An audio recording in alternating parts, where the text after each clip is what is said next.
ce soir d'une des formes de manifestation de prestation qu'on propose chez ZH Lab, Héritage Zobrist, qu'on a créé il y a quelques mois et qui avait déjà été créé sans être nommé, sans avoir de statut depuis un bon moment.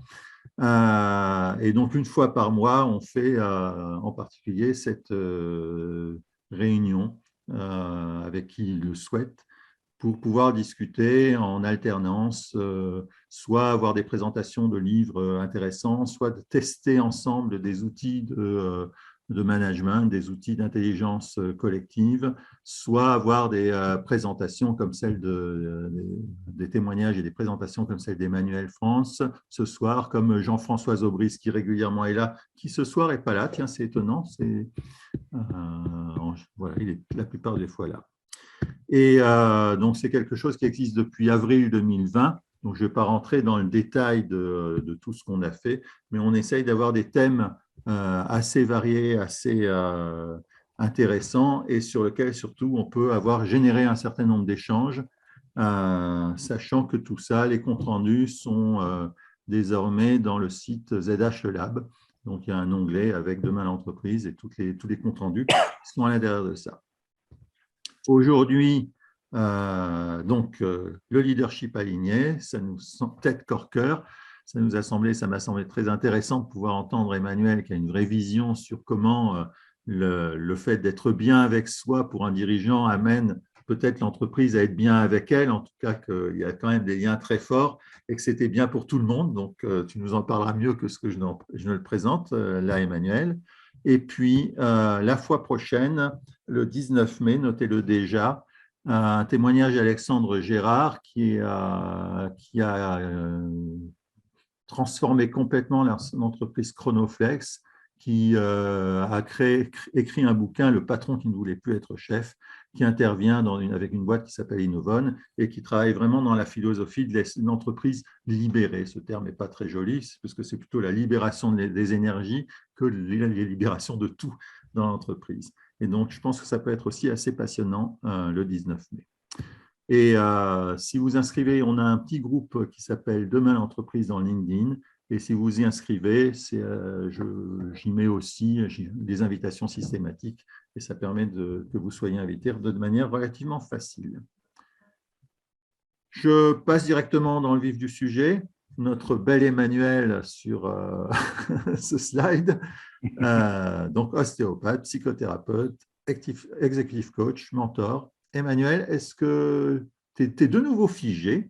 Ça m'étonne de toi parce que franchement, tu n'es pas un mec figé. J'ai rien figé comme garçon. Voilà. Pour un ostéopathe, ça la fout mal. Hein.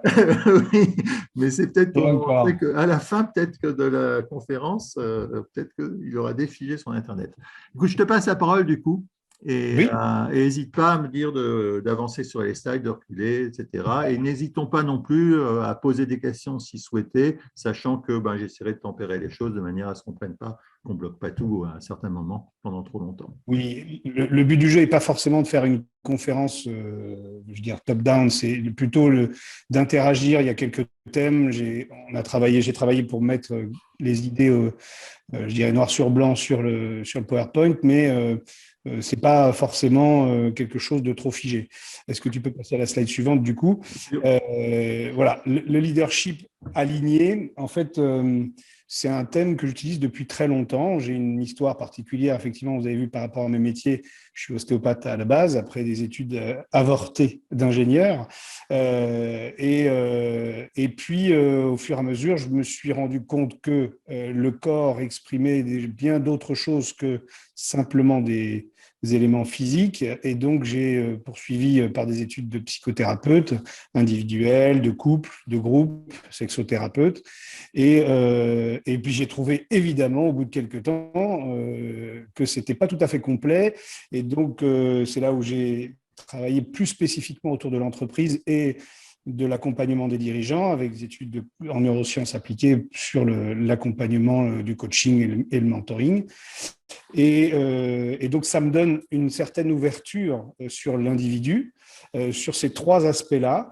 Et finalement, quand on accompagne un individu, ad nominem, bien, on se rend compte que dès qu'il y a des problématiques d'épanouissement, simplement de bonheur, de bien-être, on retrouve un des trois éléments cités, tête, corps, cœur, qui est en conflit avec les autres, ou au contraire, même carrément les trois éléments qui font leur vie chacun de leur côté, sans aucune cohésion d'ensemble.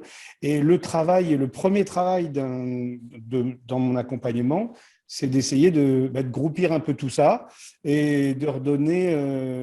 Il y a une phrase que j'aime beaucoup, c'est réunir ce qui est épars. C'est vraiment un objectif très, très important pour moi dans mon travail d'accompagnement individuel. Et en parler, évidemment, sur le leader, à proprement dit, le manager, le dirigeant, l'entrepreneur, et avec cette idée de « et si on faisait un alignement qui va bien au-delà de l'individu ?» Évidemment, c'est ça l'objectif. Est-ce que tu peux passer à la slide suivante? Sachant que très souvent, effectivement, tu dis il y a la personne et puis l'entreprise est aussi, on dit comment une entreprise, c'est aussi une personne c'est ça. physique et la personne morale, quoi. Voilà. Tout à fait ça. Et en fait, alors c'est pas par souci absolu de vouloir être original, etc. Mais en travaillant avec les entreprises, avec les dirigeants, je me suis aperçu qu'en vrai, souvent les dirigeants ont envie de faire quelque chose de leur entreprise, mais leur entreprise leur résiste. Il y a quelque chose comme si, je me suis rendu compte, comme si l'entreprise avait une vie à part entière, une vie presque indépendante de celui qui l'a créée. Et donc, c'est fort de ce constat-là que je me suis dit, et si on faisait avec l'entreprise le même travail que l'on peut faire avec l'individu. Donc, sur la slide d'après, voilà, le constat que j'ai pu faire qui m'a amené à réfléchir à ce sujet d'alignement sur l'entreprise, c'est vraiment une solitude incroyable du leader ou du dirigeant ou du manager qui finalement, vis-à-vis de ses collaborateurs, peut difficilement s'épancher sur ses doutes, sur ses inquiétudes, parce que ça devient vite anxiogène et donc ça pose problème dans la gouvernance de l'entreprise. En même temps, quand il doit prendre une décision, il est de toute façon toujours seul face à cette décision. Et dans sa famille ou dans sa vie personnelle, finalement, il se retrouve assez rarement compris. Donc cette solitude du dirigeant, pour le coup, je la vis, je la ressens depuis très longtemps. Dans mon histoire personnelle, j'ai souvent été associé aux dirigeants, donc d'une manière ou d'une autre. Donc c'est une population, en tout cas, que je ressens, que je comprends instinctivement. Et donc, ce premier élément, il y a une vraie solitude autour de cette position de leader. Et il y a un autre la paramètre deuxième, aussi, excuse-moi, par rapport à ça, c'est qu'en plus, je pense qu'on n'ose pas dire la solitude. On est dans la solitude de la décision, mais on n'ose pas forcément le dire à l'extérieur. Ben, je me sens seul. Pas le droit de s'en plaindre, parce que dans notre société, le leader, le dirigeant, globalement, est forcément un anti. Et forcément quelqu'un qui a des privilèges. Et donc c'est pas entendu, c'est pas audible. Et pour plein de raisons qu'on comprend, hein, de conflits sociaux, de difficultés finalement qui sont assez, pour le coup, c'est très contemporain là, ces temps-ci, mais sur des luttes de classe en fait au final. Donc ouais, enfin il l'a bien choisi, et puis il a d'autres compensations par ailleurs, donc il n'a pas le droit de se plaindre. Donc finalement, il y a une autocensure très fréquente des dirigeants là-dessus. Et le constat qui est extrêmement fréquent, là pour le coup que j'ai fait au début de ma carrière en tant qu'ostéopathe, c'est de me rendre compte que dans beaucoup de cas, je ne sais pas faire des statistiques, je ne sais pas s'il faut les faire d'ailleurs, mais en tout cas j'ai constaté, c'est empirique, une vraie difficulté de gestion de la santé physique des dirigeants. J'ai régulièrement des gens qui viennent, pour le coup maintenant, en psychothérapie à la suite d'un ou deux infarctus où ils se sont fait secouer dans les bronches par leur femme qui dit « Écoute, maintenant, tu vas t'occuper de toi parce que tu fais n'importe quoi, etc. » Et donc, il y a des prises de conscience qui arrivent certes un peu tard, mais globalement, cette retenue, en fait, sur le fait qu'on retienne tout sur soi, qu'on prenne tout sur soi, qu'on supporte tout sur ses épaules, ça a des conséquences physiques fréquente, pour ne pas dire systématique. Donc ça, c'est un autre constat. Et le troisième constat… Excuse-moi, je te coupe. Si je te coupe trop, tu me dis surtout, hein. Comme c'est un thème qui me passionne assez. On avait travaillé il y a 1 an et demi avec Demain l'entreprise sur la nécessité pour le dirigeant de passer de la position de homme orchestre à chef d'orchestre, justement de manière à ce qu'il y ait un peu moins de poids sur les épaules et qu'il puisse justement lâcher des choses. Francis, tu as levé la main. Oui, par rapport à la mauvaise santé, à l'époque, on a travaillé chez Lippi. Je travaillais avec le professeur Duforez de l'Hôtel Dieu et on a créé un programme qui s'appelait V-Life, qui tournait autour du sommeil, de la nutrition, de l'exercice physique des dirigeants. Et de mémoire, c'était 83% des dirigeants qui avaient des graves problèmes de santé. Je te remercie de cette statistique, malheureusement, qui va plus loin que ce que je pensais. Mais bon. C'était vraiment catastrophique. Et à l'époque, on équipait les dirigeants d'une actimétrie, c'est-à-dire une espèce de montre bracelet qui relevait leur sommeil, leur apnée du sommeil, leur coup de fatigue dans la journée, et ainsi de suite, pour réguler leur manière de travailler, de faire du sport, de se nourrir, ainsi de suite. Et c'était très, très impressionnant. Alors, je te remercie, Francis. En fait, ça me fait tout de suite penser à quelque chose. Je me suis retrouvé dans des débats à la radio ou à la télé avec des gilets jaunes, etc., sur des vraies difficultés de se comprendre parce qu'on se comparait les uns aux autres. Effectivement, là, le sujet et nos centres d'intérêt nous amènent à parler beaucoup des dirigeants et des problématiques qu'ils peuvent rencontrer et de comment est-ce qu'on peut améliorer leur vie au quotidien. Il ne s'agit pas là, évidemment, c'est un prérequis que je voudrais poser, de dire que c'est pire qu'un ouvrier, que c'est pire qu'un autre collaborateur, et certainement pas pour comparer. Par contre, à nier un problème, on ne le fait pas à évoluer, ça c'est certain. Donc c'est plutôt dans l'idée de, OK, et si on s'intéresse à la santé mentale, émotionnelle et physique des dirigeants, et qu'on leur fait prendre conscience à eux-mêmes déjà de l'importance que ça a, il y a fort à parier qu'ils soient plus attentifs à la santé psychique, émotionnelle et physique de leurs collaborateurs. Et donc, du coup, c'est vraiment dans cet esprit-là, ce n'est pas pour se plaindre dans une caste de privilégiés, mais vraiment de dire que comment est-ce qu'on peut faire pour que, et ça c'est autant Emmanuel que Franck, c'est une de nos marottes, comment est-ce que l'on peut faire pour que ça ait le plus d'impact possible sur l'ensemble de la population. Et donc, je suis persuadé que c'est en travaillant sur les dirigeants qu'on peut faire le plus facilement et le plus vite possible évoluer notre société. Mais pas que. Il faudra évidemment que ce soit une volonté et un désir des collaborateurs, quels qu'ils soient. Mais voilà, en tous les cas, le prérequis, il ne s'agit pas de dire que c'est pire pour un dirigeant que pour un autre. Par contre, ils sont rarement, même malgré la médiatisation de certains, ils sont rarement des nantis, rarement des personnes qui gagnent de l'argent sans rien foutre. Et c'est intéressant de comprendre leurs problématiques. Et du coup, on arrive sur le troisième… Juste pour terminer par rapport à ce que tu viens de dire, dans le cas de l'opération chez Lippi, une fois que les deux frères Lippi ont été suivis par le professeur Duforez et qu'ils ont vu les résultats sur eux-mêmes, il y a eu une opération qui a été faite sur l'intégralité du personnel, financée par la caisse de prévoyance Prédicat. Et ça a donné d'énormes résultats. Ah bah oui, c'est en cascade après. Oui. Donc ce n'est pas parce qu'on veut privilégier une catégorie de la population ou une autre, c'est comment est-ce qu'on peut faire pour, dans un minimum d'action, avoir un impact maximum. Voilà, c'est vraiment cette idée-là. Alors, je ne sais pas, je me permets d'intervenir, je ne sais pas comment on lève la main, du coup, je n'ai pas pu le faire. J'ai mis dans les commentaires, il y a l'Observatoire Amarok, justement, qui existe depuis plusieurs années et qui trace des éléments sur la santé des dirigeants, la santé mentale, la santé physique. À mon avis, il y a des éléments pour objectiver bien sûr. cette notion-là. Voilà, merci.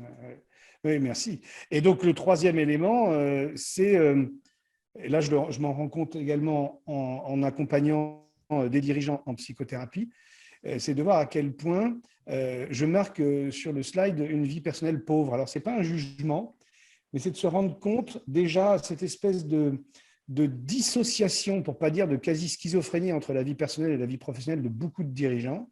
Et de ce que je disais tout à l'heure, du fait qu'ils étaient rarement compris, ou en tous les cas, je ne suis pas sûr qu'ils fassent beaucoup l'effort d'expliquer non plus. Et en fait, il y a vraiment une scission entre la vie personnelle et la vie professionnelle très fréquente.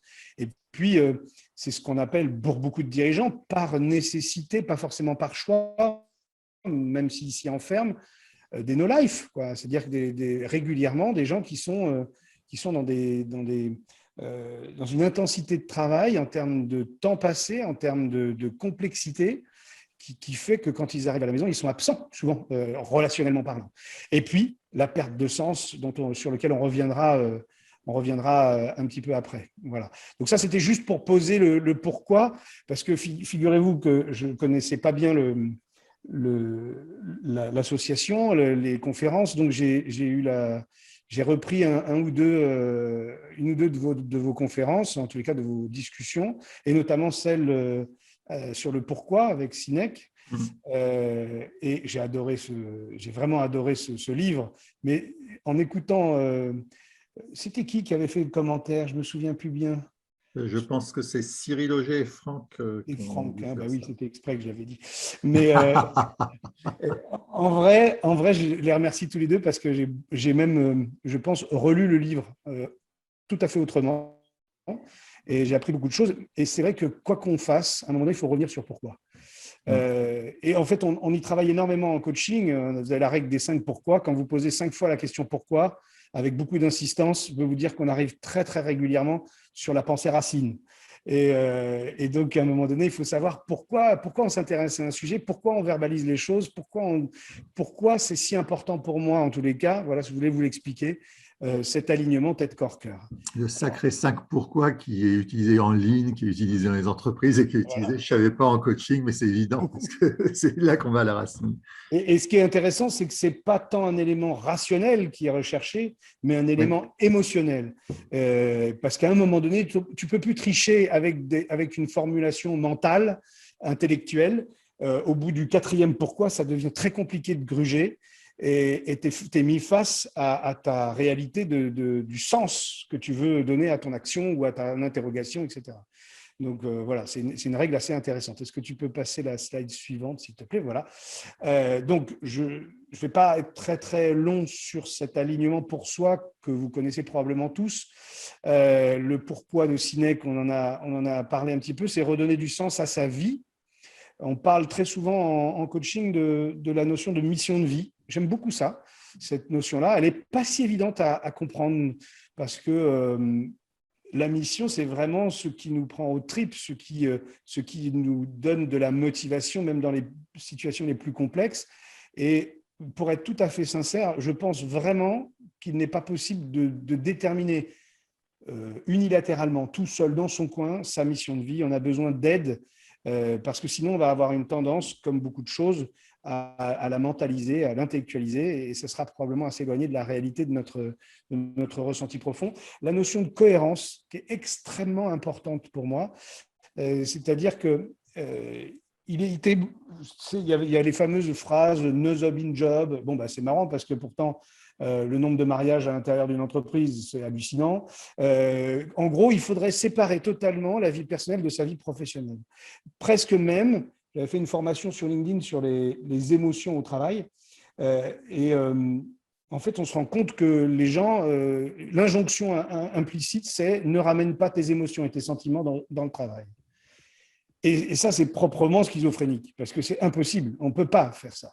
Et donc, je trouve par contre qu'on devrait, au contraire, l'assumer, l'accueillir et donner aux émotions et à nos sentiments une vraie place, pas plus que, en tout cas, pas de quoi perturber le travail, mais en tous les cas, de donner une vraie place, une vraie noblesse dans l'entreprise. Et cette cohérence, c'est de dire comment on peut sincèrement être quelqu'un d'épanoui si on a une attitude très différente entre notre vie personnelle et notre vie professionnelle. Une attitude, j'entends, une attitude très, très profonde. Donc, vraiment, si les uns et les autres, vous avez une attitude différente entre votre vie personnelle et votre vie professionnelle, interrogez-vous.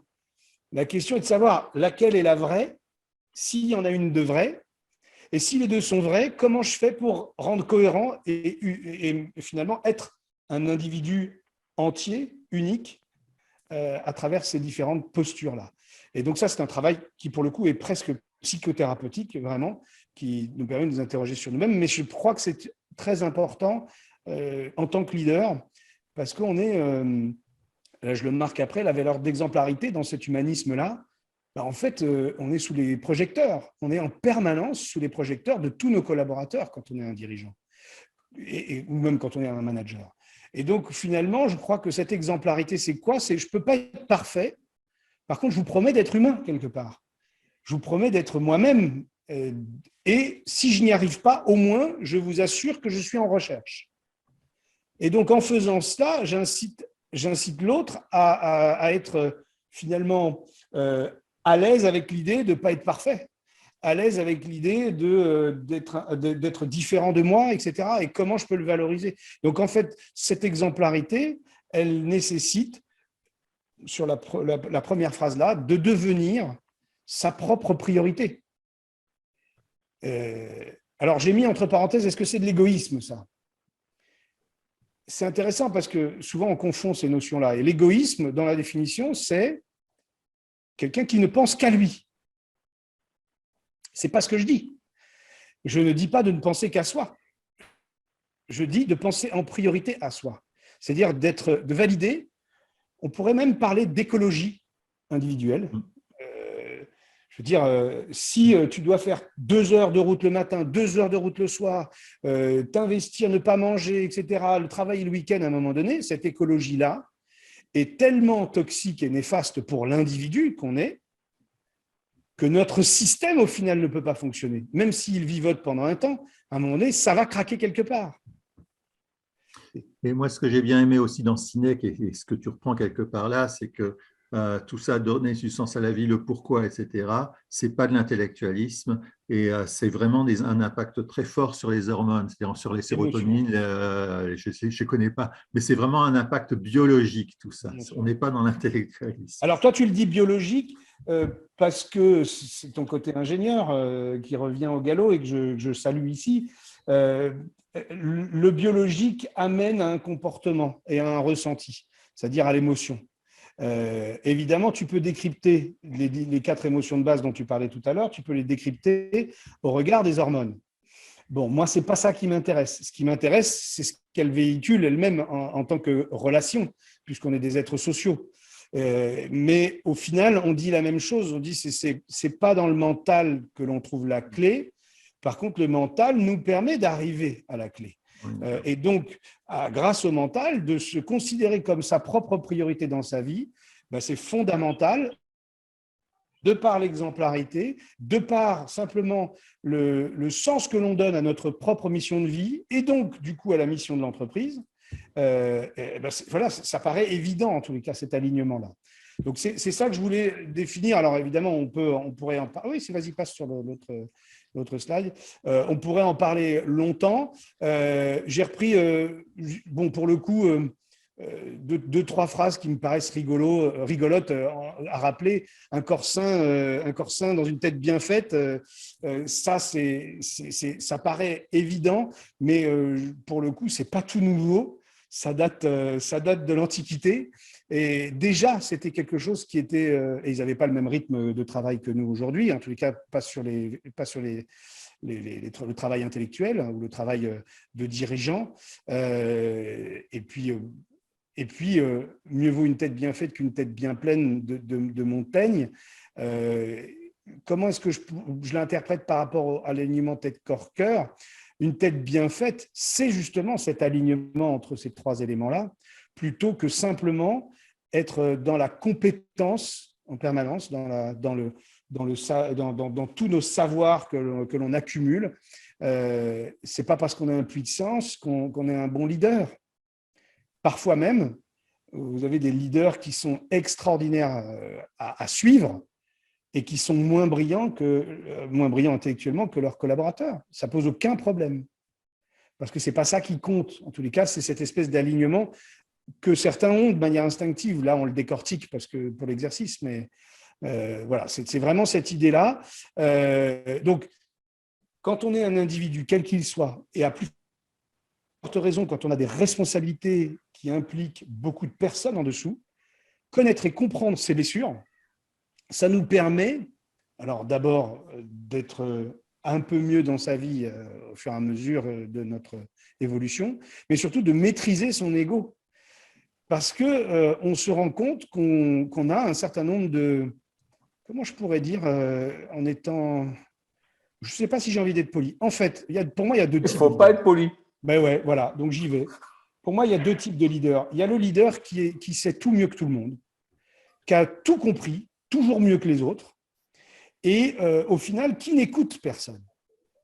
Ce leader-là, qui est d'ailleurs pour moi pas un leader, mais un chef plutôt qu'un leader, il est totalement dans son ego. Ça veut dire, je m'explique un peu mieux, il est piloté par son ego. Et donc, il n'est absolument pas en maîtrise. Il est complètement sous emprise de son ego. Et puis, le deuxième leader, en tout cas, la deuxième catégorie de personnes que j'apprécie, en tous les cas, c'est celui qui s'autorise à douter. En fait, pour moi, le doute, à ce moment-là, c'est une intelligence, c'est une forme d'intelligence. Cette intelligence qui va nous amener, si on est à peu près câblé normalement, eh ben, à fouiller, à essayer de mieux comprendre, mieux connaître son propre fonctionnement. Et du coup, on va forcément les gratter aussi là où ça fait mal, et donc ces blessures. Et le fait d'avoir déjà eu cette démarche-là, quand vous vous retrouvez face à une difficulté sociale avec des collaborateurs qui peuvent être en colère ou qui peuvent avoir peur, eh bien, on n'a pas les mêmes mots que si on est bloqué dans son ego. Et donc, l'ego est important parce que c'est notre identité, c'est notre structure psychique. Mais ce qui est important, c'est de garder la maîtrise sur son ego et que ce ne soit pas lui qui nous pilote. Donc ça, c'est vraiment un élément que je voulais poser parce que vous vous rendez bien compte, quand je caricature un petit peu le premier archétype du chef, vous vous rendez bien compte que la vie à ses côtés est absolument insupportable.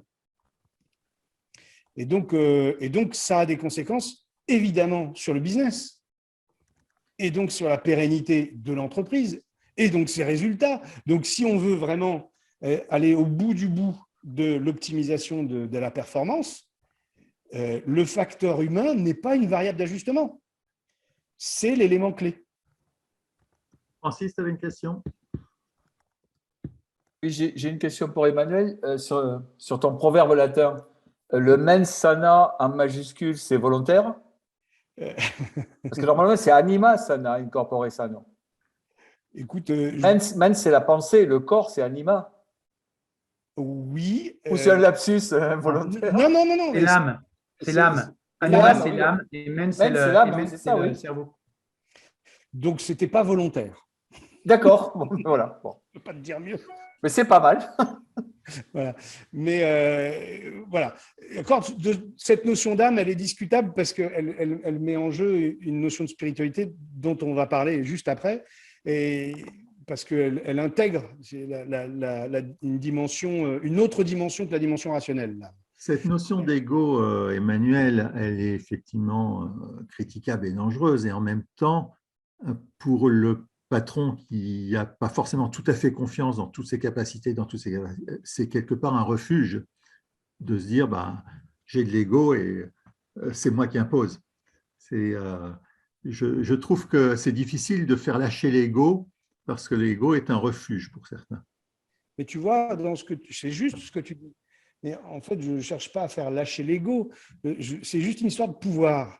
À l'intérieur de toi, tu sais, tu as toujours les petits bonhommes. Moi, souvent, j'explique aux dirigeants, quand on est en séance de thérapie, je leur explique qu'à l'intérieur de leur tête, ils n'ont qu'à animer un CODIR avec le DRH, avec le DAF, avec le directeur industriel. Ils discutent. Ils n'ont qu'à discuter entre eux pour voir un petit peu ce qui va émerger. Et après, c'est une histoire de pouvoir. C'est-à-dire que normalement, dans un CODIR, à un moment donné, il faut bien trancher. Qui tranche? C'est le patron. Eh bien, si tu mets ton ego en tant que patron, c'est un bordel sans nom. Et il n'écoute personne autour. Et c'est ça l'histoire. Donc, c'est une notion de partage du pouvoir. À un moment donné, celui qui a le vrai pouvoir c'est le cœur, l'âme. On pourrait l'appeler de différentes manières. Moi, je l'appelle le cœur parce que ça heurte moins de personnes que l'âme, mais ça revient à ça. Et ce cœur-là, il nous parle de notre capacité relationnelle, de notre capacité à nous intégrer dans un système. Il y a une vision très systémique. Le cœur, il nous permet d'être une partie de ces éléments-là. Je le marque un petit peu plus loin. Tu as levé la main, Franck. Tu as une question? Oui, je voulais juste partager deux choses. La première, c'est que, juste pour rebondir sur ce que disait Emmanuel, c'est que l'ego n'est pas un problème en soi si la personne peut douter. C'est-à-dire que si elle se permet de remettre en question, voilà, si elle se permet d'accepter ses failles, l'ego, ça peut être un bon moteur pour toujours faire mieux, toujours se challenger, etc. Mais c'est effectivement compliqué à faire seul. C'est le partage de moi, ce que je vois quand j'accompagne des dirigeants. On peut utiliser l'ego comme un moteur d'amélioration, et le moteur d'amélioration consisterait à travailler sur les failles, les choses où on n'est pas parfait. Et sur ce sujet-là, comme sur ce sujet de la mission, il y a un Canadien assez génial qui était à la fois prêtre et psychothérapeute, qui s'appelait Jean-Paul Bourquette, qui a écrit 2 bouquins. Le premier, c'est À chacun sa mission, et le deuxième, c'est Apprivoiser son ombre, qui traite exactement de ces 2 sujets-là, et ça vous permettra, si vous les lisez, de creuser ce qu'expliquait Emmanuel. Et enfin, par rapport à la question par rapport à la remarque de Francis, je crois avoir lu quelque part que la citation de départ des Antiques, c'était Anime Sana, parce qu'il parlait de l'âme, et que quand ça a été repris, et c'est ce qui a donné Asics, la marque de shoes japonais, enfin de sport japonaise, et que quand ça a été repris à la Renaissance, les penseurs ont voulu séparer ça de l'aspect mystique ou religieux, et ont parlé de mens, c'est-à-dire du cerveau. Voilà. C'est intéressant. Moi, j'aurais bien dit Woman Sana, mais bon. Human, alors, dans ces cas-là. Ouais. Oui. En fait, merci Franck de ces précisions. Ça nous permet de… Voilà, je pensais avoir dit ça à peu près, mais le fait de le reformuler, ça permet d'être plus clair là-dessus. J'utilise même la formulation de l'ego comme étant un outil. C'est-à-dire que si on le considère comme un outil, finalement comme le mental aussi, je parle souvent du cœur et du mental, les 2 petits bonhommes, si on veut l'expliciter, le mental ou l'ego fonctionne véritablement comme un dictateur. C'est-à-dire qu'il va, coûte que coûte, chercher à avoir le pouvoir et à ne pas le partager.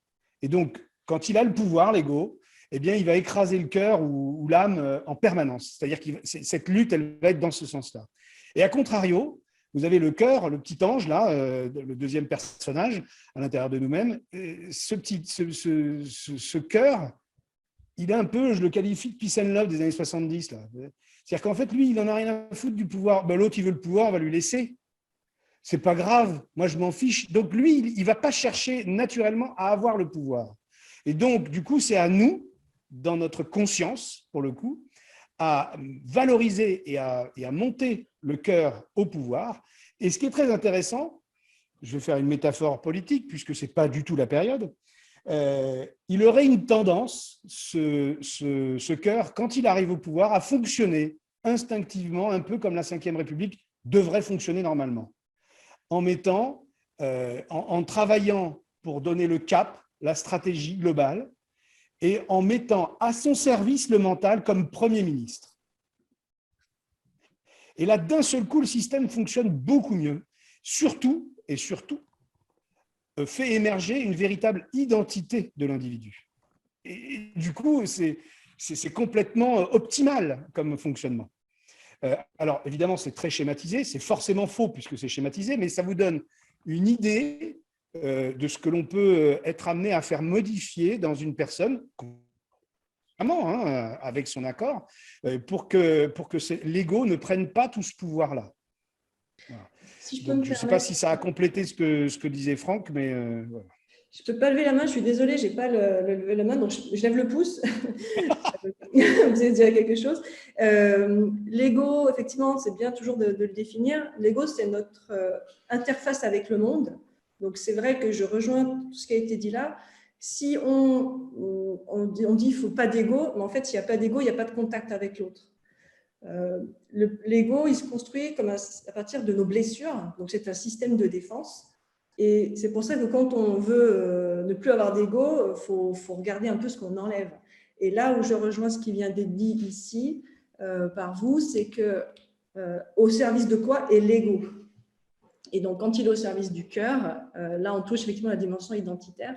Donc, comprendre que l'ego est utile pour entrer en contact avec l'autre, c'est important de le garder en tête, parce que si on veut se priver de tout ego, on se prive de l'essentiel. Par contre, c'est au service de quoi il est fait. Et effectivement, être accompagné pour aller voir nos blessures, pour comprendre comment notre ego s'est construit, dans quel système de défense, ça permet de pouvoir le mettre au service de quelque chose qui est plus identitaire, plus épanouissant et plus juste. Et donc, le cœur, mais j'imagine que il va être évoqué maintenant. Après, chacun, effectivement, a sa dialectique, mais c'est vrai que je vous rejoins là-dessus, et, Nathalie, et je dirais même, pour compléter un tout petit peu, que dans la dialectique, finalement, comment je pourrais dire, un peu courante, un peu populaire, on a une tendance à dire que l'ego est un ennemi, quoi. Il faut mettre ton ego de côté. Enfin, il y a toute une dialectique autour de ça qui consisterait à nous faire croire que l'idéal serait de fonctionner sans ego. Or, quand je veux un peu à quelqu'un qui n'a pas d'ego, c'est comme un mollusque, il n'a pas de colonne vertébrale. Donc, est-ce que vous avez envie de relationner avec un mollusque? Cherchez en vous si c'est OK. Si c'est OK pour vous, tant mieux. Donc, l'identité, le fait simplement de s'autoriser à se sentir unique, déjà, c'est de l'ego en partie. La seule chose que l'on souhaite, c'est que l'ego ne prenne pas le pouvoir. C'est assez différent, en vrai. Donc, l'ego est structurant, mais il faut le laisser à sa juste place. Alors, le cœur dans tout ça, donc, c'est ce que je disais tout à l'heure, c'est aussi pour l'individu, notre santé émotionnelle et relationnelle. Nous sommes des êtres sociaux, donc nous ne pouvons pas fonctionner en autarcie tout seul dans notre coin.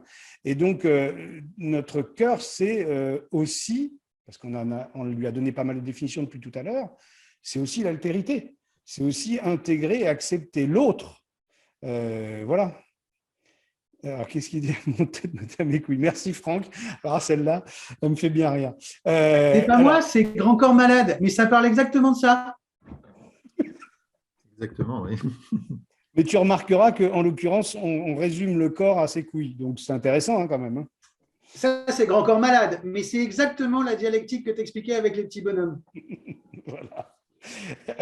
Alors, donner du sens à sa propre existence, puisqu'on en parlait tout à l'heure dans la notion de cœur, il y a aussi le fait de trouver, ou en tout cas de s'aligner par rapport à sa mission de vie, et donc de donner du sens à son existence. C'est vraiment l'intégration pour moi de la notion de spiritualité. Il y a quelqu'un que j'apprécie énormément, qui est un copain que vous avez peut-être entendu,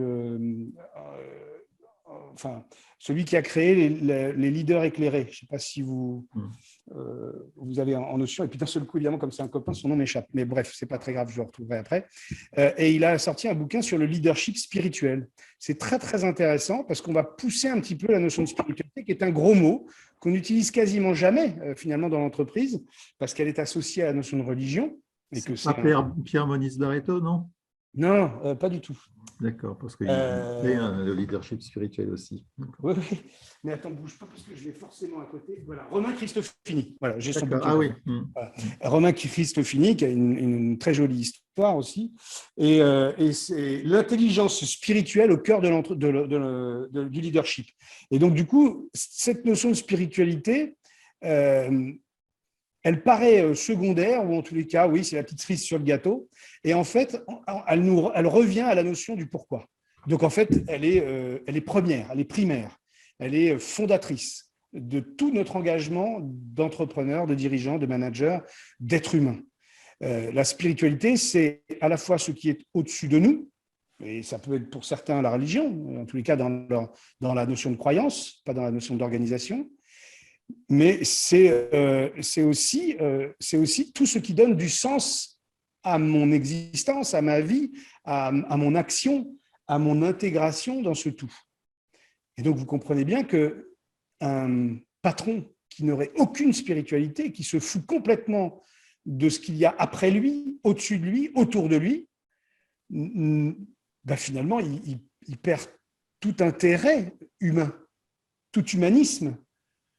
Donc, ça a des conséquences non négligeables en cascade sur l'intégralité de son entreprise. Voilà un petit peu ce qu'on pouvait dire sur l'alignement tête-corps-cœur de l'individu. Je propose qu'on avance suffisamment pour avoir un petit peu de temps derrière. Alors, il y a déjà pas mal de questions, mais pour pouvoir se dire, et qu'est-ce qu'on en fait maintenant? Voilà. J'attendais qu'une chose, c'est que tu passes à la slide suivante. Si tu ne me le demandes pas. Tu vois, regarde, c'est ce que je viens de faire.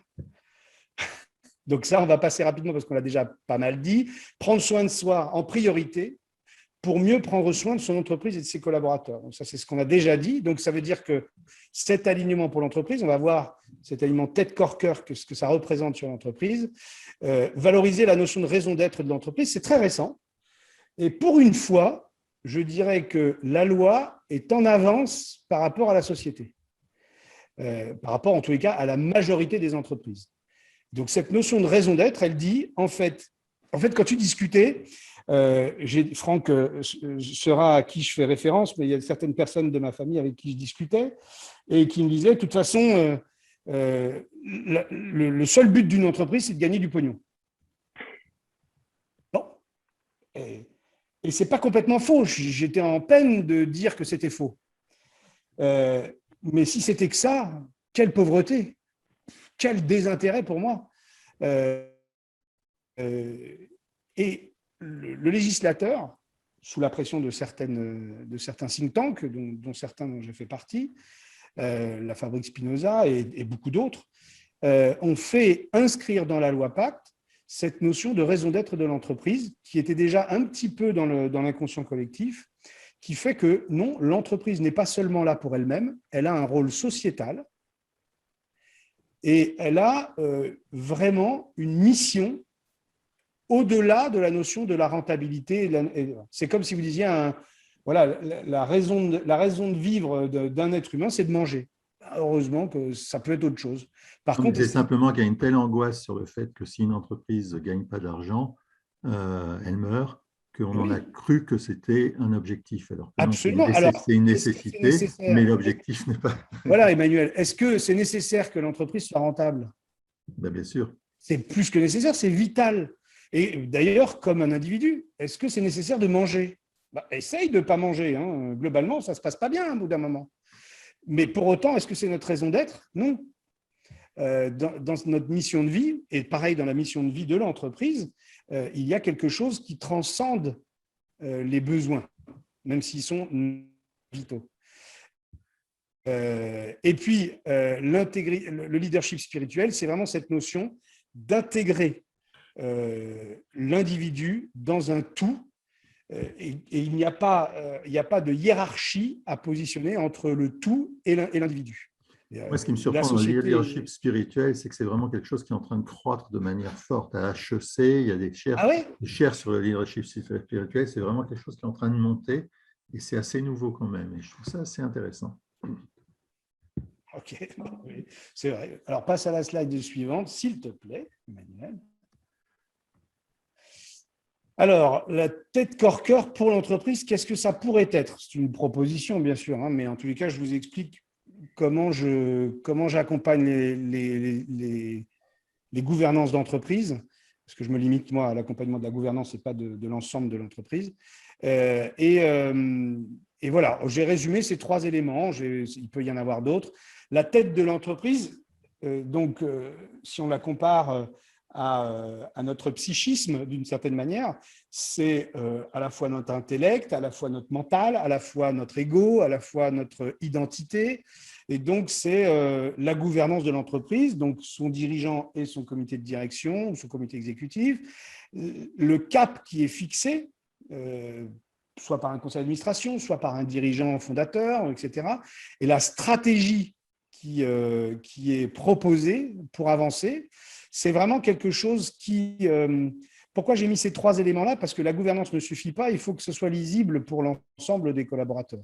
Et pour que ce soit lisible pour l'ensemble des collaborateurs, il faut à minima que cette gouvernance puisse, avec beaucoup de pédagogie, expliquer quel est son cap, quelle est sa stratégie pour y arriver. Sinon, en fait, on a un écueil très, très fort de compréhension et de leadership, de fait. C'est-à-dire qu'on ne peut pas suivre quelqu'un qu'on ne comprend pas.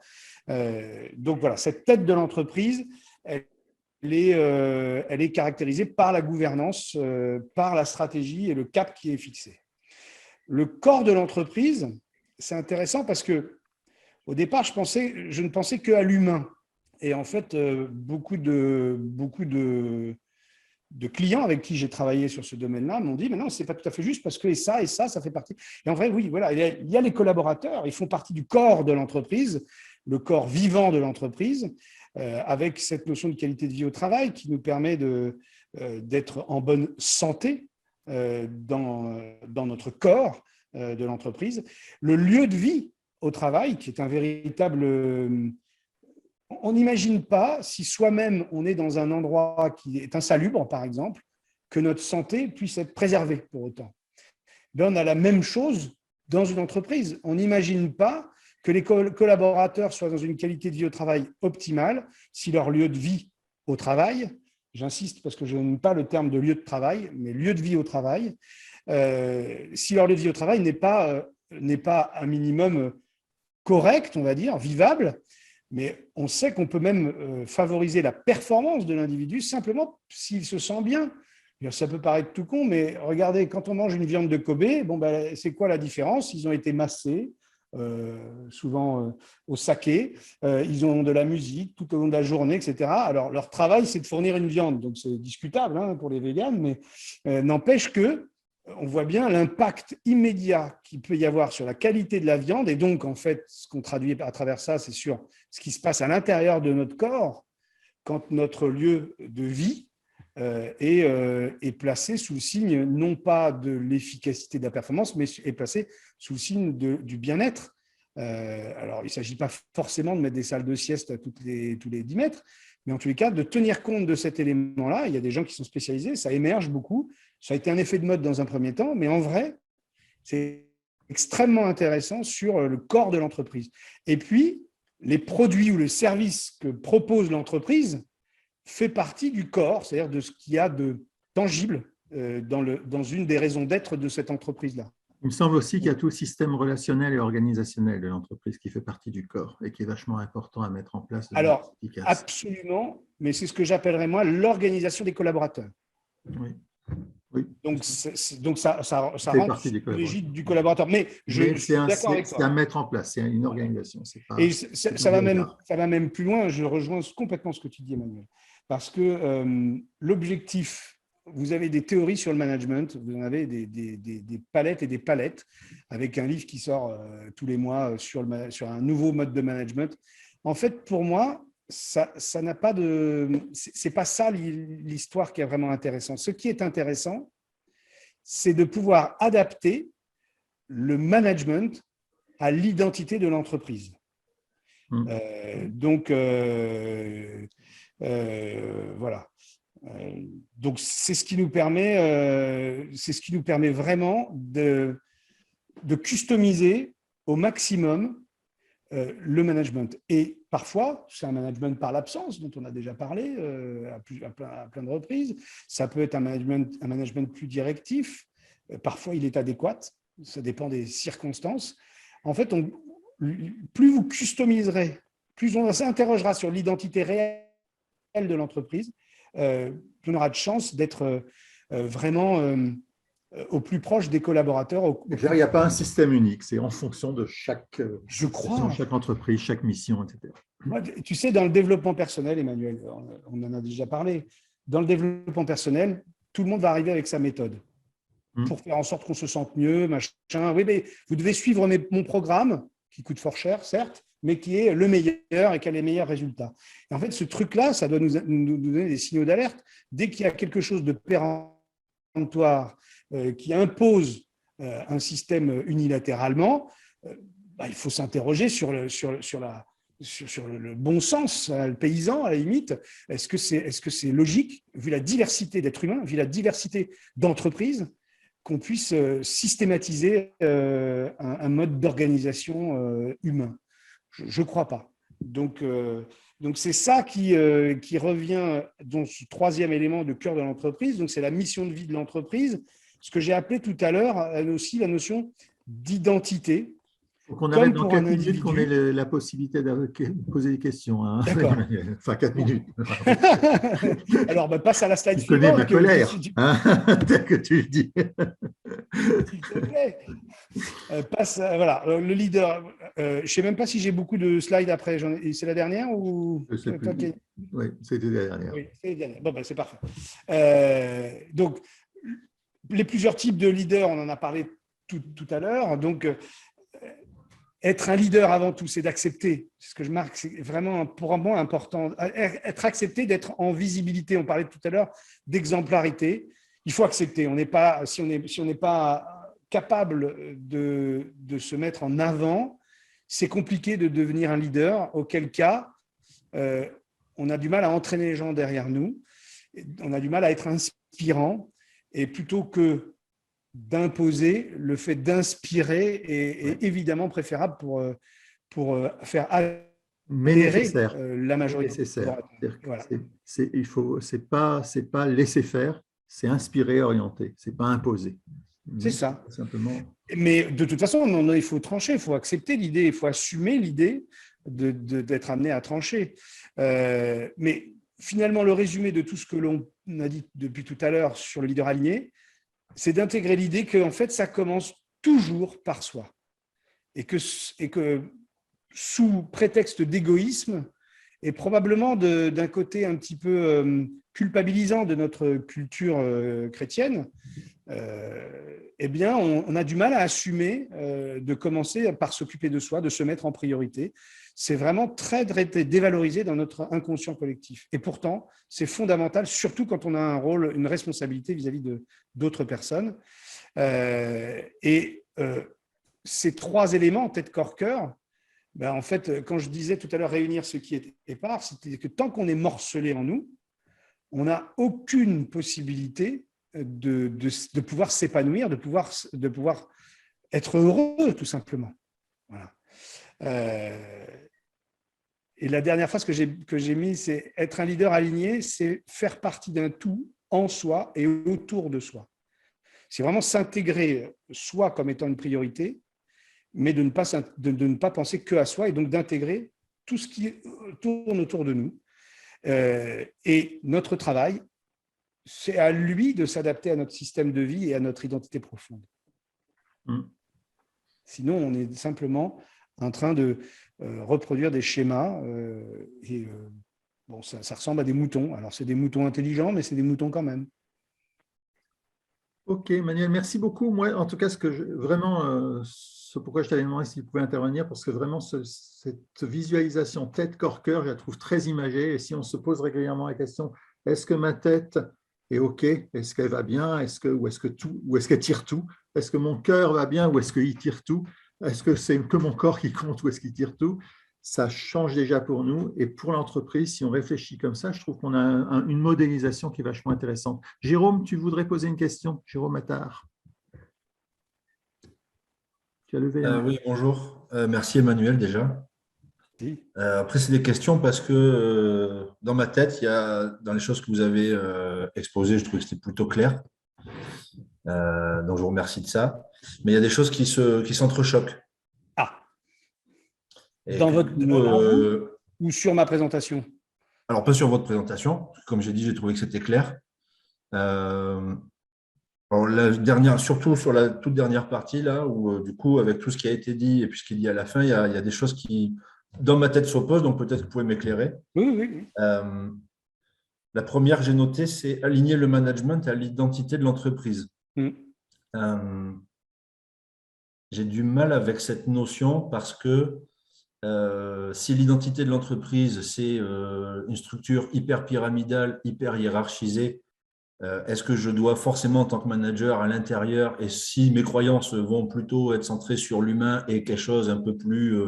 horizontale que verticale. Est-ce que je dois adapter mon management à l'identité de l'entreprise et sa structure hiérarchique est quand même déjà ce sur quoi la carte d'identité va être écrite. Donc, du coup, j'ai du mal avec aligner le management à l'identité de l'entreprise. Est-ce que vous pouvez peut-être mieux ou me le réexpliquer ou...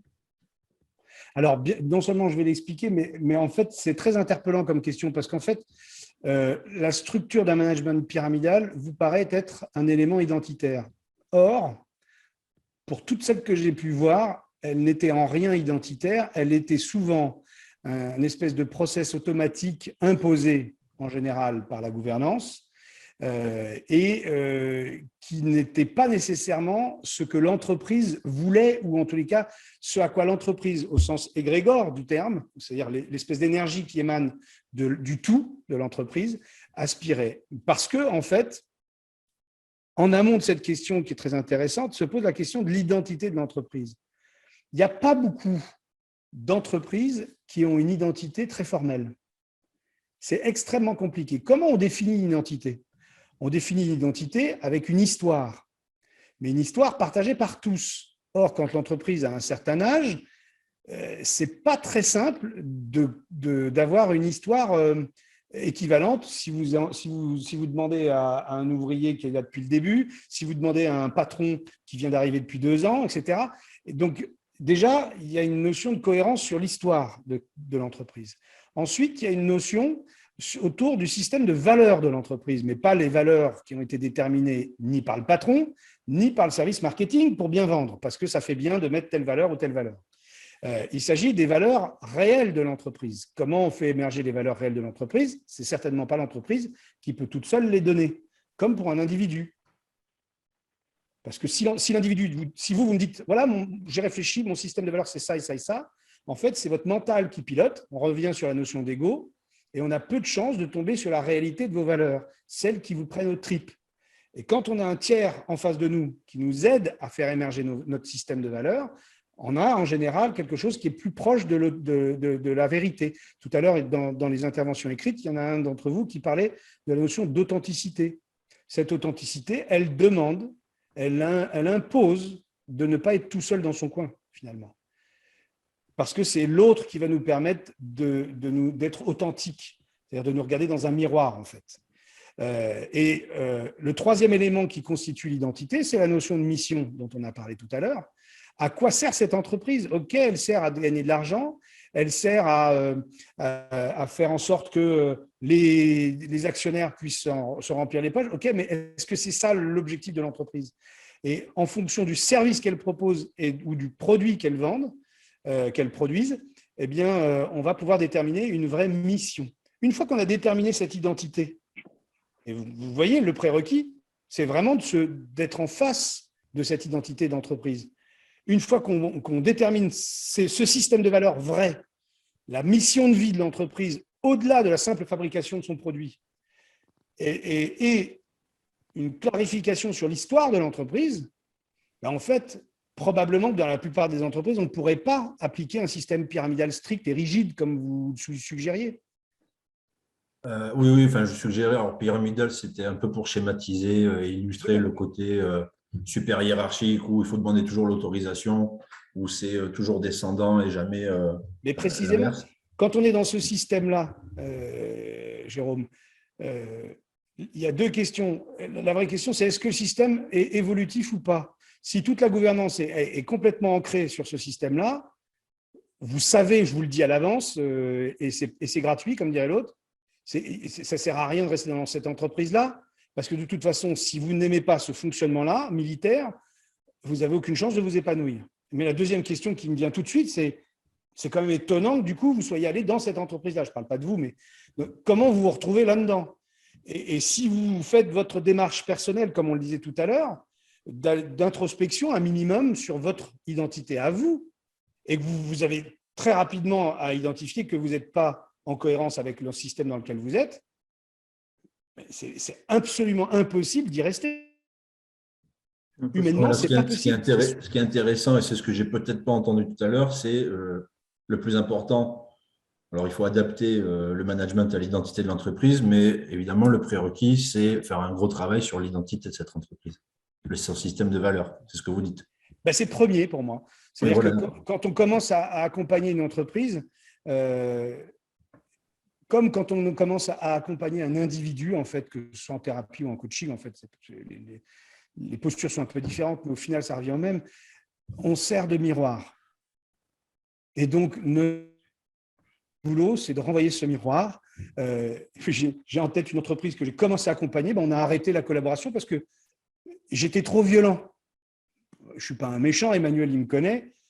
En fait, je faisais strictement, mais vous savez, connement, je mettais le miroir et puis je répétais exactement les mots, mais à la virgule près, que le dirigeant me donnait. Sauf que c'était insupportable pour lui à entendre. Et donc, si on ne commence pas par ça, en fait, l'accompagnement d'une entreprise, elle est vouée à l'échec, puisqu'elle n'est pas authentique. Est-ce que ça répond, même si ce n'est pas direct, est-ce que ça répond à votre interrogation? Oui, c'était… oui. Non, j'allais répondre aussi à Jérôme et je trouve que l'image tête, cœur, corps va très bien. La relation entre un employé ou un manager et son entreprise, c'est la même qu'entre deux relations humaines. C'est l'autre qui voit tes valeurs, c'est l'autre qui décide si tu lui corresponds, et c'est l'autre qui fait l'accroche avec toi. Donc, je trouve que moi, cette démonstration tête, corps, cœur me va à merveille. Je trouve que ça éclaire d'une manière très simple ce qu'est vraiment une entreprise et la relation entre tous les membres de toute l'équipe d'une entreprise, et ainsi de suite. De la même manière, pour avoir accompagné des entreprises, il y a des entreprises avec qui on est allé au clash parce que ça ne collait pas, parce que ça ne correspondait pas, leurs valeurs ne correspondaient pas aux miennes. Terminé. Donc, on est vraiment là-dedans. C'est ce que Francis, c'est exactement, je suis d'accord, c'est exactement ce que je viens de vivre à l'instant. C'est parti sur un accompagnement sur 3 ans de cette entreprise-là. Et comme le patron n'a pas supporté simplement le miroir de son truc, je signale que quand on accompagne des entreprises comme ça, en tous les cas, dans mon éthique, je suis supervisé moi-même, c'est-à-dire que je ne suis pas là pour être tout puissant, pour donner mon go ou no-go à une entreprise, loin de là. Je suis vraiment sur une posture de côté. Eh bien, on s'est rendu compte de manière très flagrante qu'on n'était pas du tout dans les mêmes valeurs. Et ce n'est pas grave, en fait. C'est juste qu'il y aura des personnes qui seront plus adaptées à cela. Mais ce qui est sûr, c'est qu'à mon avis, une entreprise, si on veut parler, comme je la compare à un être vivant, l'entreprise, vous remarquerez, et ça peut être très rigolo de penser à l'entreprise dans laquelle vous êtes actuellement et puis de celle que vous connaissez autour de vous. Vous avez une naissance, comme tout le monde. Vous avez une enfance, une adolescence, parfois tumultueuse, un âge adulte, une vieillesse et une mort. Alors, ce n'est pas sur une même temporalité, parce que d'une entreprise à l'autre, la temporalité peut être absolument différente, mais c'est très intéressant. Et quand on arrive à l'âge adulte, en théorie, je dis bien, parce que ce n'est pas toujours une histoire de chiffres, hein, même pour les êtres humains, on est censé arriver à une forme de maturité. Cette maturité, c'est quoi? C'est se comprendre et se connaître. Eh bien, on revient systématiquement sur la même chose. Donc, voilà. Donc, en fait, on a besoin, à mon avis, quand on veut acquérir une maturité d'entreprise, on a besoin de faire une introspection d'entreprise. C'est utile. Alors, quelle forme ça prend, j'en sais rien. Après, chacun va trouver les opportunités. Mais c'est vraiment important d'oser se poser ces questions, d'oser remettre en question un certain nombre de choses. Francis, encore? Oui, ça fait écho, hein, tout simplement. Gérard Mullier, le patron de tout le groupe Mullier avec qui j'ai travaillé il y a assez longtemps, a toujours fait travailler ses équipes sur la mort du groupe et la mort d'Auchan. Et la base qu'il explique à ses équipes, c'est que quand il était tout jeune, c'était son oncle, patron de Fil d'Art, qui lui avait prêté l'argent pour monter Auchan et qui, lui, n'avait jamais voulu travailler sur la mort de Fil d'Art. Et dans le groupe, il travaille régulièrement sur les entreprises, leur jeunesse, leur développement, la maturité. Et au moment où ils sont à la maturité, ils commencent à envisager la mort de l'entreprise. C'est extrêmement intéressant. Hein. Je ne pensais pas qu'il allait aussi loin. Si. Ah ouais, c'est vraiment très passionnant. Et alors oui, c'est vrai qu'on peut aussi se dire de l'extérieur que ça fait un peu psychanalytique, un peu intellectualisé, Mais il y a quand même des vrais échos, hein. Vraiment, j'insiste. Il y a des choses qu'on ressent dans nos tripes quand on arrive dans une entreprise. Quand on est habitué, Emmanuel, tu as dû connaître ça, toi qui es consultant et qui a finalement beaucoup été dans différentes entreprises. Quand tu arrives dans une entreprise, tu as une atmosphère. En 2 secondes, tu sais presque qui est l'entreprise. Ça arrive très, très, très vite à savoir. Très vite. En 20 C'est minutes. instinctif, hein, mais… Juste pour l'anecdote, Emmanuel, quand dans une entreprise, le personnel fête au champagne le dépôt de bilan du patron de l'entreprise. Ça, j'ai jamais vu. Là. Mais si, tu as vu, tu ne te rappelles pas? Ah ben alors, j'ai pas de mémoire. Ça fabriquait du bois moulé. Oui, d'accord. Oui, ça marche. D'accord. Oui. Enfin, c'était pas à ce point-là, mais c'est vrai. Oui, mais c'était légal. Complètement. Voilà. On découvre vite, en effet. Je dis bonjour à Jean-François.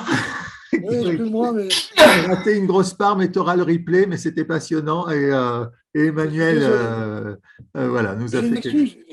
Je jouais avec ma petite fille qui a 8 ans, et puis j'ai pas vu le temps passer, tu vois. On faisait des jeux de Test hors cœur, et à un moment donné, le cœur a pris… Donc j'ai une bonne excuse, j'ai une excellente excuse. C'est même pas une excuse, Jean-François, bonsoir, je me permets. C'est venu illustrer, là, à l'instant, parfaitement, finalement, l'intégralité de notre discussion sur notre possibilité d'intégrer notre vie personnelle et notre vie professionnelle. En fait, il y a une priorité. Cette priorité, ça a été votre petite fille, et je le comprends complètement. Magali, tu voulais dire quelque chose? Oui, et après, je ne sais pas combien de temps on a, parce que j'avais eu envie de faire 5 minutes en petite salle, juste pour que par 3 ou 4, on se dise qu'est-ce qu'on fait maintenant chacun. Alors, on peut le faire ou pas, ou on continue simplement les questions. Et il nous reste 10 minutes, donc 10 minutes, un quart d'heure. On continue les questions. Allez, ça, je m'attendais à ça de toi, Francis. Francis, il ne faut pas lui poser une question, on sait les réponses. Magali. Vas-y, Magali. Oui, alors merci effectivement, Emmanuel, pour la présentation qui était très claire. Moi, c'est une approche aussi que j'utilise, par exemple, pour démarrer des réunions, où je demande sur un tour de table à ce qu'ils réfléchissent et éventuellement qui partagent avec le groupe sur comment ils se sentent dans leur cœur, dans leur tête, dans leur corps. Et l'intérêt que j'y vois, c'est que lorsqu'on veut travailler des questions de management positif, les gens sont rarement mal sur les 3 dimensions en même temps. Et donc, on arrive souvent à trouver des petites choses positives. Voilà, si on est mal sur 2 champs, le 3e peut-être qui peut aider à sortir des choses intéressantes et constructives pour le groupe. Et puis, une autre utilisation aussi de cette approche corps, cœur, tête que j'utilise, c'est dans le cadre du processus naturel de communication. Je pourrais à l'occasion vous en reparler, mais en quelques mots, dans un processus naturel de communication, il y a 3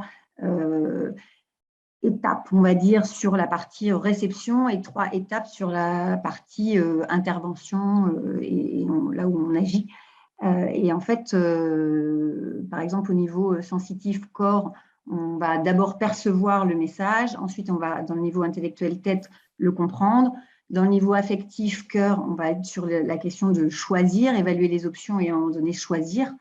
Et quand on bascule sur le volet plus intervention, on va dire, on va avoir sur le niveau affectif le volet vouloir, c'est-à-dire que là, c'est effectivement on passe de la motivation, on va dire, à la mobilisation. Voilà, on passe vraiment dans l'action. Sur la partie tête, on est sur la partie planification. Comment on fait à un moment donné une fois qu'on a pris une décision. Et donc, ça peut être utilisé aussi en gestion de projet. Hein. Comment je fais à un moment donné, notamment d'ailleurs en coaching collectif. Comment on fait pour passer sur le volet planification. Et ensuite, on est dans niveau sensitif corps sur le agir, c'est-à-dire je ressens dans mon corps l'action que je suis en train de mettre en œuvre. Et d'ailleurs, une petite visualisation des fois avant, c'est pas mal non plus. Donc voilà, voilà, ça me parle vraiment ce schéma et je le mets en œuvre, j'allais dire, pas quotidiennement, mais pas loin. C'est vraiment intéressant. Et du coup, je vais aussi compléter, Emmanuel, tu parlais de cohérence. Moi, je parle souvent de congruence, mais je pense qu'on doit mettre probablement à peu près la même chose. C'est-à-dire quand il y a des moments où moi aussi, hein, en tant que manager, je me dis, tiens, j'en suis où? J'essaie de voir si je suis alignée sur mes 3 domaines. Donc, est-ce que je suis congruente dans mes actes, mon envie, mes pensées, etc. Et puis, est-ce que je suis alignée entre ma raison d'être personnelle et la raison d'être de l'entreprise? Et ça permet aussi des fois de faire des choix et de se dire, bah, non, je ne suis pas au bon endroit. Complètement. Et je vais rebondir sur congruence. Pour être très honnête, puisque ça m'arrive de temps en temps, congruence est plus juste, mais moins bien compris. D'accord. Donc, je parle de cohérence parce que la plupart des gens comprennent immédiatement et instinctivement de quoi je parle, alors que la congruence est déjà une notion qui est un poil plus complexe, qui implique effectivement plus de choses. Donc, voilà, c'est ça que je valorise. Et sur le début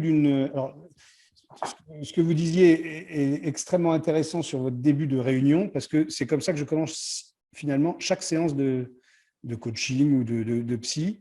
C'est non pas comment allez-vous, parce que pour la petite histoire, ça renvoie à la qualité de nos selles dans le Moyen-Âge, cette expression, mais plutôt comment vous sentez-vous. Et je les incite à me parler de l'émotion de ici, maintenant, tout de suite. C'est ça. Ouais, d'accord. Et d'un seul coup, alors outre le fait que ça a créé une petite habitude de les ancrer dans finalement, j'ai des émotions et je ne sais pas toujours les identifier, mais ça les oblige à se positionner, à s'ancrer dans l'instant présent. Complètement. Et on peut se tutoyer, hein, Emmanuel. Ah, avec grand plaisir, Magali. Mais comme je suis poli, je ne le fais jamais sans y être invité. Mais pour le coup, en conférence, souvent, quand je suis en conférence physique où il y a plusieurs dizaines de personnes, j'aime bien commencer par la théorie U.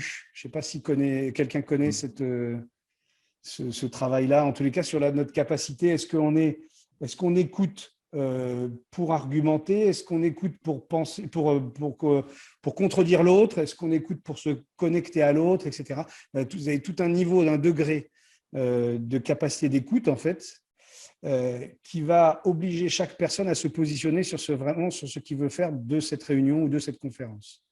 Parce que vous avez des gens qui n'écoutent votre conférence que pour savoir ce que vous avez dit de faux.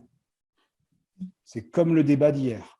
Vous avez ceux qui étaient convaincus par Marine Le Pen, qui ont pensé qu'elle était extraordinaire, et ceux qui étaient convaincus par Macron et qui ont pensé qu'il était extraordinaire.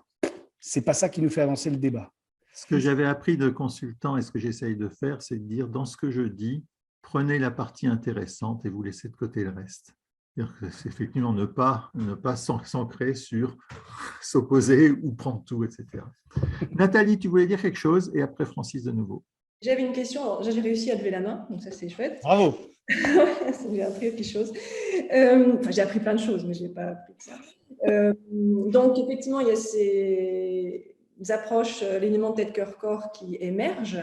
On voit plusieurs approches, on en porte plusieurs, je pense, autour dans ce Zoom. J'ai une question. Comment vous composez? Vous avez parlé de leadership spirituel, vous avez parlé d'authenticité. Comment vous composez avec le lien de subordination qui existe forcément dans l'entreprise? Je ne suis pas certain que ce lien de subordination soit réel, en fait. Je crois que c'est une énorme arnaque dans l'histoire. Il est réglementaire déjà. Il existe, il est réglementaire. Et en plus, on est évalué en tant que salarié, on a potentiellement des augmentations, on a potentiellement des promotions. Ouais. C'est un jeu de rôle. En quoi, Nathalie, pour toi, ça s'oppose? En quoi c'est antinomique? Parce qu'en fait, moi, je suis convaincue de ces nouvelles approches-là, mais je vois aussi pas mal de dérives, et notamment, j'ai des témoignages où j'entends, voilà, on a fait un séminaire manager, on a fait une retraite, c'était pas obligatoire. Et bon, ceux qui étaient là, on a fait certaines choses, on a vécu un moment formidable, et à la fin, on s'est tous rasé la tête. Et là, je me dis, OK, quel choix j'avais. J'ai vécu une semaine isolée. J'y étais pas. Voilà. Moi, si. J'ai vécu une semaine isolée avec mon boss. On m'a suggéré à la fin d'un moment qui était très fort émotionnellement de me raser la tête. Je l'ai fait. quel choix, enfin voilà, quel choix j'avais vraiment. Est-ce qu'il n'y a pas un peu d'emprise derrière? Et ça, je me permets de le témoigner. Encore une fois, je suis absolument convaincue de ces approches-là, mais il y a quand même des risques de dérive. Et là, l'ego reprend peut-être sa place. Oui, en fait, vous voyez, on revient sur ce dont on a pu parler tout à l'heure avec Jérôme qui est parti là, mais ça dépend de si on parle d'une entreprise qui est dysfonctionnelle ou si on parle d'une entreprise qui est mature. Voilà. Quand on est dans une entreprise dysfonctionnelle, finalement, c'est exactement comme si vous aviez en face de vous, dans une relation duelle, donc d'humain à humain, quelqu'un qui était psychotique. C'est très compliqué de dialoguer avec un psychotique, bien sûr, très très complexe. Et il y a beaucoup d'entreprises qui sont psychotiques quelque part, c'est-à-dire qui ont même complètement enlevé la notion de moralité, voilà, et donc d'utilité, de sens. Enfin voilà, c'est tout à fait désolidarisé. Donc, quand on est dans une entreprise mature, en vrai, même une entreprise mature, je déconseille de faire des séminaires où on mélange les niveaux hiérarchiques. C'est souvent très compliqué à vivre pour celui qui est le plus bas, on va dire. Quand c'est fait, en général, je demande plus à celui qui est plus haut dans la hiérarchie qu'aux autres, quand je peux animer des formations comme ça. Mais c'est vrai que c'est compliqué de garder son authenticité parce que c'est un petit peu comme quand on vous arrête tout ce que vous direz pour être tenu contre vous. On se retrouve très souvent là-dedans, dans une malveillance finalement ordinaire.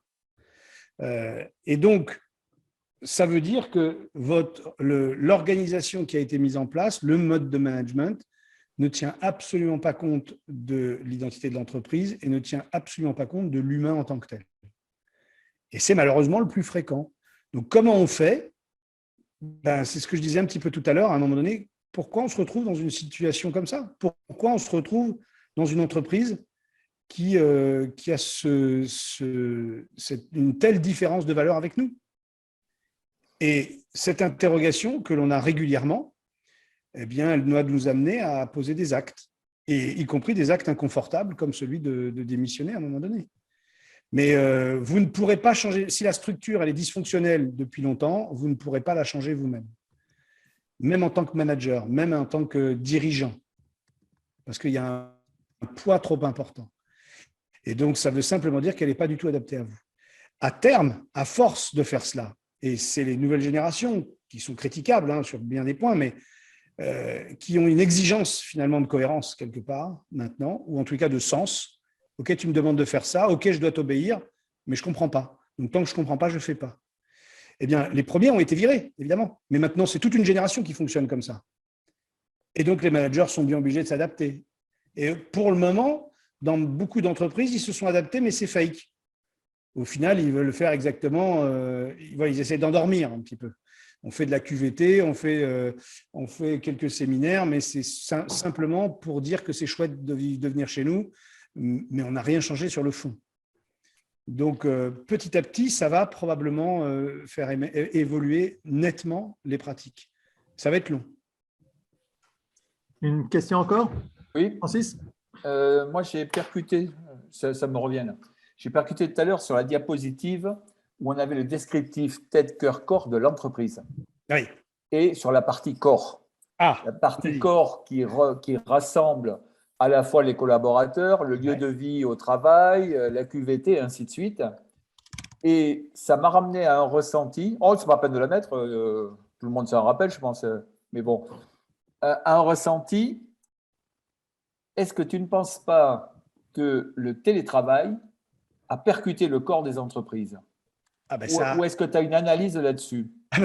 Mais alors là, je te rejoins complètement. Ça a déstructuré l'entreprise.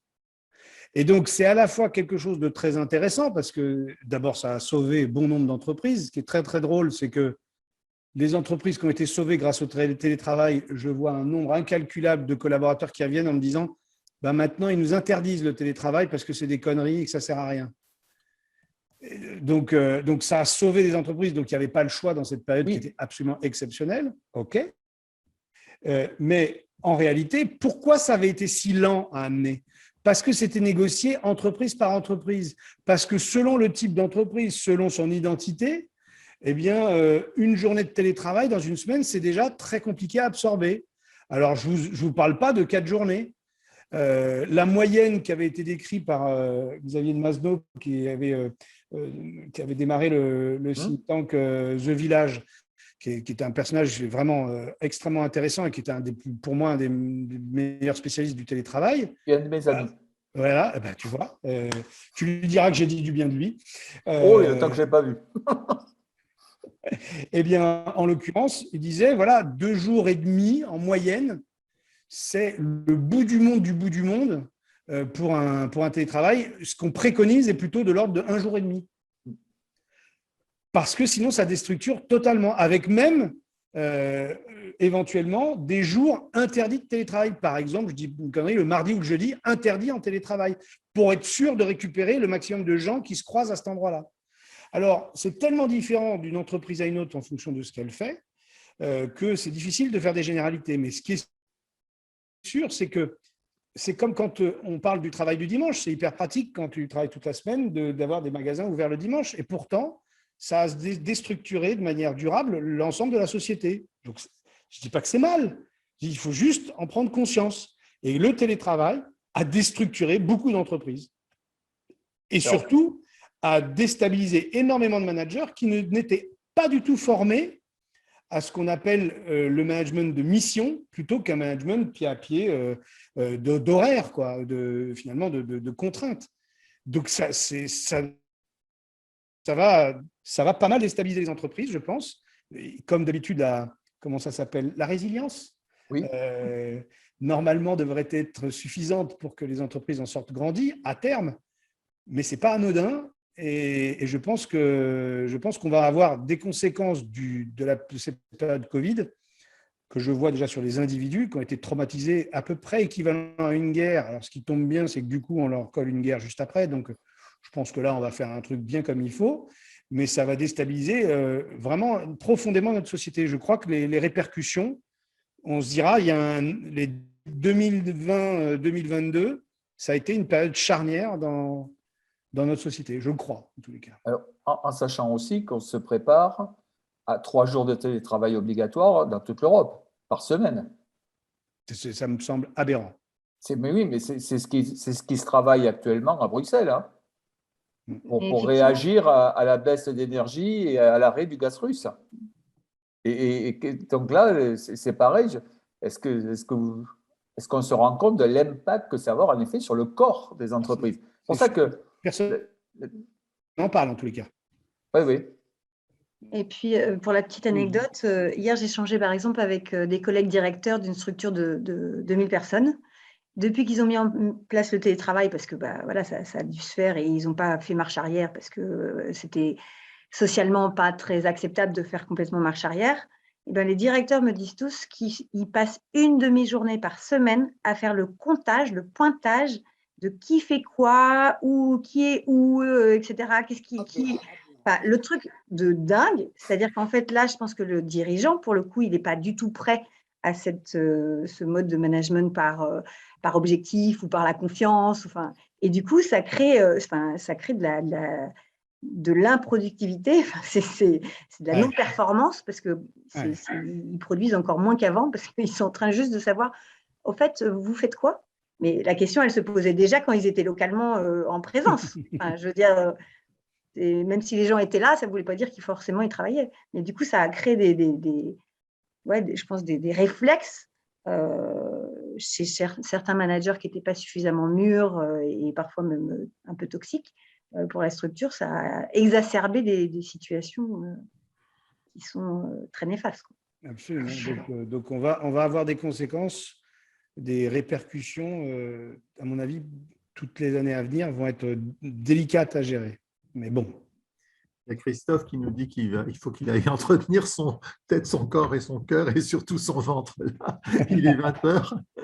Je pense qu'il faut qu'on clôt très rapidement. S'il y a une dernière réaction et puis peut-être qu'on arrête là. Jean-François, tu avais un truc à réagir par exemple ? Je t'écrirai parce que vous êtes je suis sur une autre planète, vous êtes sur une autre planète. Le peu que j'ai entendu là, c'est bon. Je t'écrirai, je t'écrirai. C'est intéressant. Et le teasing, sauf que là, maintenant, on sait qu'il n'y a que Emmanuel qui va savoir ce que pense Jean-François. Nous, on a envie de savoir. Non, c'est pas ça, mais non, mais on est sur. Prends 3 minutes, Jean-François. Non, je veux heurter personne. Non, tu heurteras personne. Le télétravail, ça a révélé les branleurs qui servaient à rien. Je m'explique. C'est un groupe qui s'appelle le SAF. Le SAF, il fait de la levure, d'accord? La levure, ça vend comme des petits pains.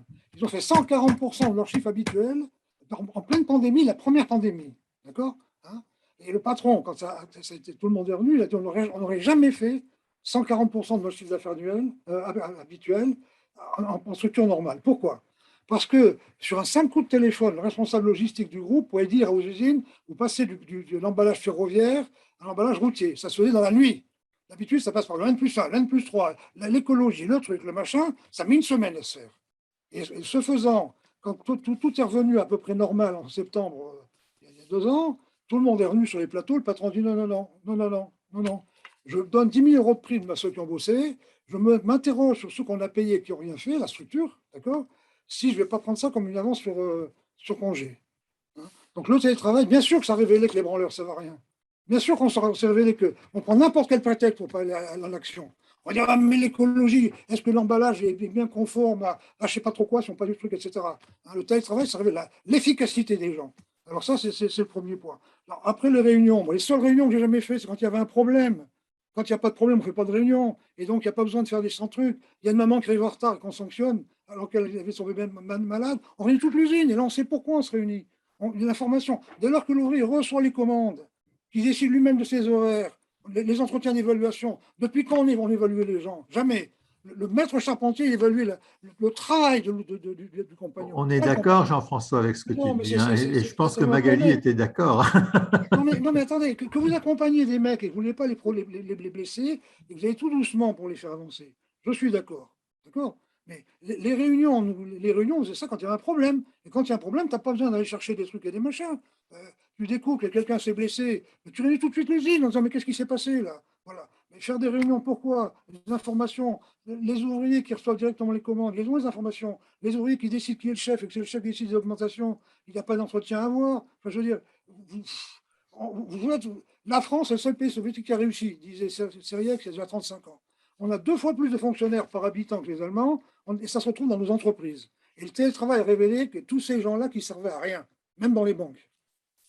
Voilà pourquoi je pense que ce n'est pas antinomique. Je pense que ce n'est pas antinomique. Je pense qu'effectivement, le télétravail a pu révéler ça. Par contre, en même temps, le fait de télétravailler, que tout le monde télétravaille, même les gens efficaces, voilà, je pense que s'il n'y a pas, ça empêche peut-être, si on travaille 3 jours ou 5 jours par semaine, si on télétravaille, ça empêche peut-être d'avoir une cohésion et un cœur. Non, mais qu'on revienne un jour sur le plateau, puis un jour par semaine, pourquoi pas? Pour garder un lien. Qu'un jour par semaine, on dise systématiquement, on se retrouve sur le plateau, bien sûr. Bien sûr qu'il faut garder le lien avec l'entreprise. La vérité, c'est que c'est extrêmement compliqué. Je ne sais pas si vous pouvez être d'accord avec ça, mais c'est extrêmement compliqué de systématiser un point de vue sur le télétravail. Parce qu'il n'y a pas une entreprise qui fonctionne de la même manière. Et il y en a pour qui, effectivement, même de se voir 2 fois par mois, ça suffira amplement. Et d'autres qui ont besoin de se voir presque tous les jours ou tous les 2 jours parce que ça fonctionne comme ça. Donc, si on veut que ça passe à autre chose, à 3 jours de télétravail, pour certaines entreprises, ça va être facile. Pour d'autres, eh bien, ça va nécessiter de l'ajustement et du temps. Et bien à partir du moment où c'est top-down et où ça nous est imposé, on crée des problèmes. C'est ça que je disais. Non, mais vous avez raison. Le management, c'est la science des hommes par les hommes pour les hommes. Tous les hommes sont différents. Donc, il n'y a pas de modèle. De dire que l'Europe va vous faire 3 jours, c'est une connerie. Quand tu rajoutes les femmes là-dedans. Non, mais il faut s'adapter. Mais il ne faut pas dire que le télétravail, c'est une catastrophe. Ce n'est pas vrai. C'est exactement efficace, mais il faut s'adapter. Je crois qu'il faut. Retenez ça, le management, c'est la science des hommes par les hommes pour les hommes. Et on est vraiment d'accord, Jean-François. Et c'est ce que disait Emmanuel tout à l'heure. Il n'y a pas un modèle unique. Non. Juste pour… Vas-y, Claire. Pour aller dans le sens de… C'est très, très intéressant et très amusant pour moi. Je travaille en Allemagne, j'habite en Allemagne depuis 8 ans. Et c'est très intéressant pour moi, toutes ces discussions, parce que j'ai l'impression d'être assez, en fin de compte, éloignée. Juste 2 points. je travaillais avant le Covid déjà 2 jours par semaine chez moi. Et aujourd'hui, je travaille dans un grand groupe international. Et aujourd'hui, on a le droit de revenir au bureau. Et en fin de compte, il y a à peine 25% des personnes qui reviennent. Et on n'a absolument aucune obligation de revenir au bureau. Donc, en fin de compte, les gens font ce qu'ils veulent. Et ils ont mis en place ce qu'ils appellent le choice with responsibility. Donc, en fait, les gens choisissent travailler chez eux ou au bureau. Voilà. Donc, il n'y a pas du tout d'obligation de 3 jours, enfin, en tout cas pour l'instant, de 3 jours ou 4 jours où les gens font ce qu'ils veulent. Et c'est assez intéressant de voir qu'effectivement, il y a certains profils de profession des gens qui ont plus tendance à revenir. Beaucoup les personnes qui travaillent dans le marketing.